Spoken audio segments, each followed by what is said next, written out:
So we have the dragonfly here. Really, really beautiful. So I'm here for it because the dragonfly equates to that of the Ace of Swords in the Tarot, which is about big truth and clarity.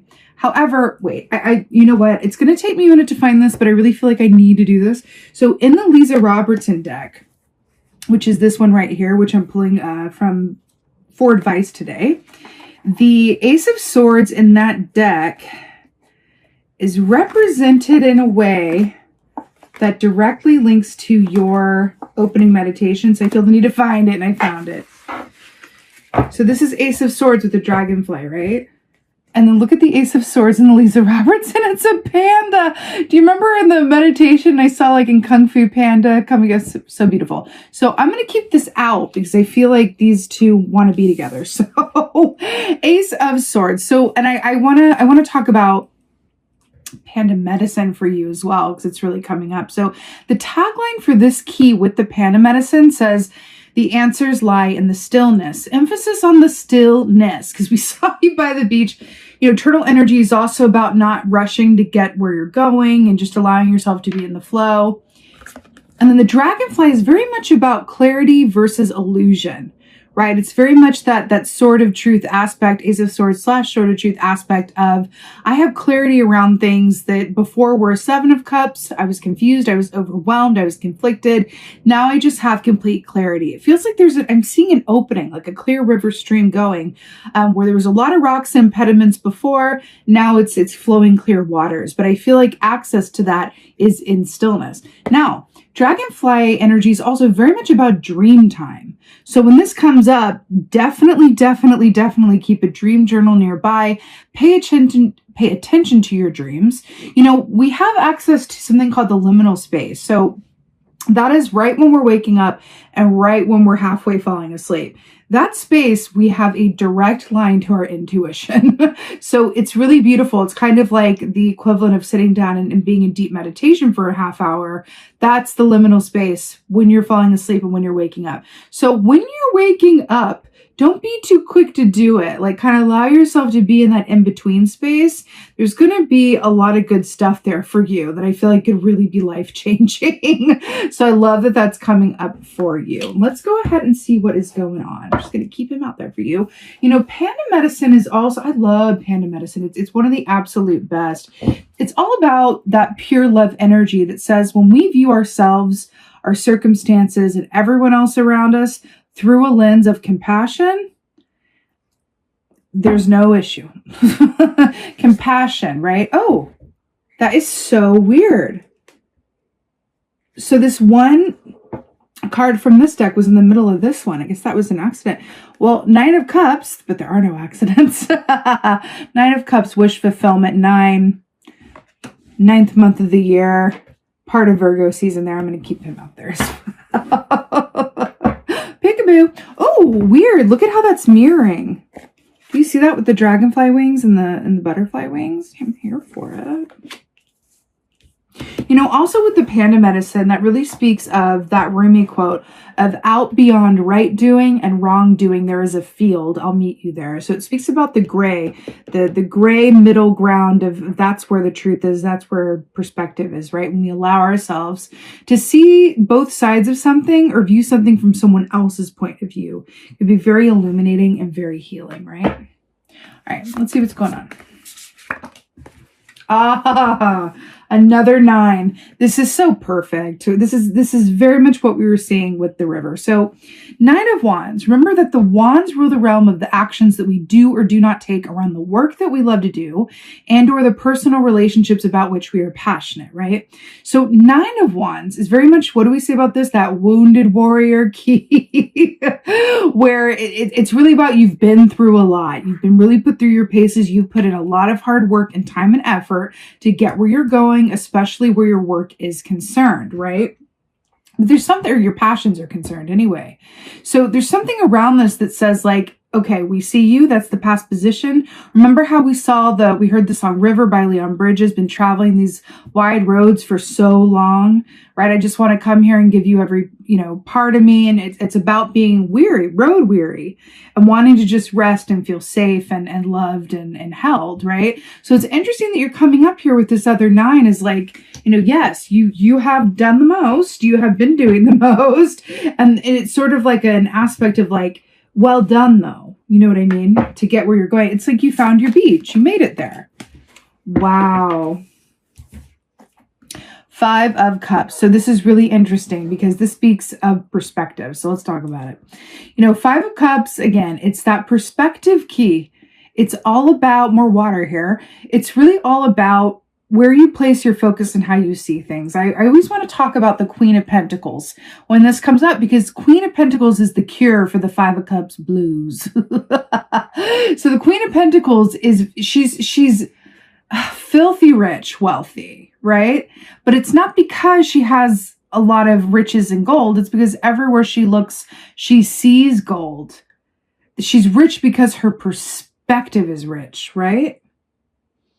So there's something about that, where you're placing your focus and how you see, your situation and what lies before you and what lies behind you and the people around you. And right, I feel like there's a lot to be grateful for here. And it's interesting too, when we say you found your ocean, your seaside, and we have the 5 of Cups with the mermaid, ocean, seaside. I feel like this is a particular point to say, like, it's a call to really appreciate how far you've come and look at it through that lens as opposed to where you have yet to go. Because I feel like that's what this is. It's like we can either look at this and go, oh yes, I've come so far. Okay, I'm going to pat myself on the back for that and just be here where I am and just process and rest and release.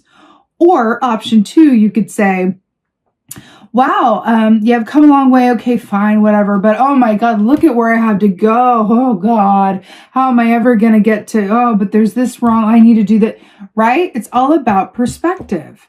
Let me break it to you this way. my beautiful Virgos. Life is such that you are never going to get to a place where absolutely everything in your given circumstances is perfect and there's nothing that needs to be done and you're absolutely content 1,000%, completely consistently with no breaks. That is never going to be the experience because it's not meant to be the experience because this is the school of life, right? There's another quote I'm hearing, but I can't remember who it's by or the exact quote, but it's basically like it's hard work. The development of a soul is hard work. And the development of a soul cannot exist within conditions that don't require anything of it. Right? This is an obstacle course. This is the school of life. We're here to grow as souls. So if you consider that perspective of it, then suddenly you can look at your given circumstances regardless of how they appear on the outside and be content. Your inner landscape reflects your outer experience. That's this. So what is your inner landscape telling you? Back to this sort of truth thing. Ace of Swords, right? Yeah. What else is going on? Yes. Hello. Goodbye. Hello again. This is exactly what we were just saying with the Magician here.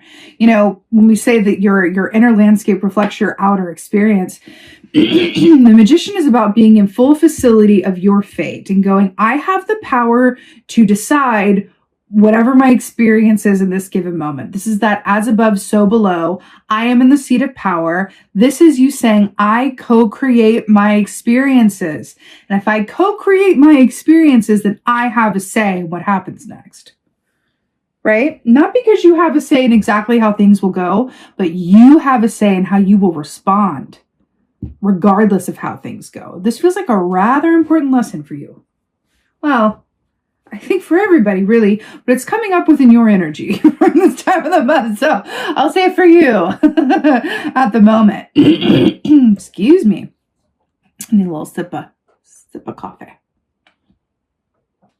So within this Magician energy, within saying like, hey, I may not be able to control a lot about life, but I do have facility around my own choices and how I choose to respond to, the ever shifting and changing events of my life and times, right? Okay. I'm getting a call because I'm really drawn to these fairies here. There's an aspect of your intuition coming through here that feels a bit untapped or not accessed as much as you could. This is a mermaid on land. Why isn't she in the sea getting dehydrated? Right? Fin's starting to flake off and stuff. Look, it's flaking. Like that's the thing. It really feels like why would you choose this? It's an aspect of going like, if you have your intuition there as a superpower to help guide and inform you, why would you not like take time to fully access it? We're going back to that liminal space. Please, please take the time to do that, because that feels like it's rather the key in the ticket to you moving through this time frame with this given energy in the best and most beneficial and rich way possible. Okay? Feels really good though, Virgo. It's just about, I feel like we just need like a little tune-up of alignment. Because you've got to your ocean, but you're sitting on the seaside a bit like, yo, why are those cups empty? You know what I mean? But again, the answers lie in the stillness. And I'm hearing as a last message too, and we're going to get your advice here. But I'm hearing to sometimes it can be very difficult. Wait a minute. Weird. On the top, we had 7 of Cups.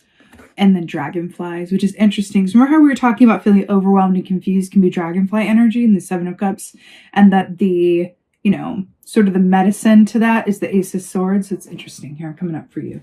So ultimately, Virgo, it's really about showing yourself, like I was saying with the panda, showing yourself the same compassion that you would show others, that you would like to be shown to you, right? Treat yourself as well, if not better than you treat others. That feels incredibly important to say. What's the advice? Oh, wow. Somebody else got this advice. I don't remember who it was. Somebody. Anyway. 7 of Wands is the advice is really, really something else, because 7 of Wands, remember, we talked about the realm of the work that you love to do with interpersonal relationships. 7 of Wands, I always hear that John Mayer song, Bigger Than My Body Gives Me Credit For, whenever I see this, because this is about approaching your obstacles knowing that you will surmount them. This is going beyond your perceived limitations and having victory because you kept the faith, honey. It's all mental. At this point, I just heard that. It's all mental at this point. It's all mental at this point.